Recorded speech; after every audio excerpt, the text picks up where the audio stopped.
Navsanket news, अचूक आणि निर्भीड बातमीचा नवसंकेत। कागलजवळ तरुणाचा मृतदेह आढळला, पोलिसांकडून अकस्मात मृत्यूची नोंद। कागल तालुक्यातील लक्ष्मी टेकडी परिसरात एका 29 वर्षीय तरुणाचा मृतदेह आढळून आल्याची घटना मंगळवारी उघडकीस आली। या प्रकरणी कागल पोलीस ठाण्यात अकस्मात मृत्यूची नोंद करण्यात आली असून पुढील तपास सुरू आहे।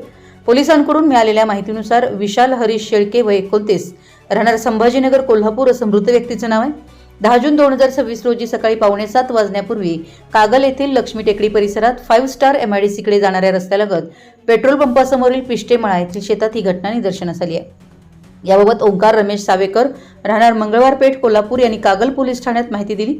प्राथमिक माहितीनुसार संबंधित तरुणाचा मृतदेह आढळून आला असून पोलिसांनी अकस्मात मृत्यूची नोंद केली आहे। घटनेमागील कारणांचा शोध घेण्याचं काम सुरू आहे। या प्रकरणाचा पुढील तपास सहाय्यक फौजदार कोचरगी करीत आहे।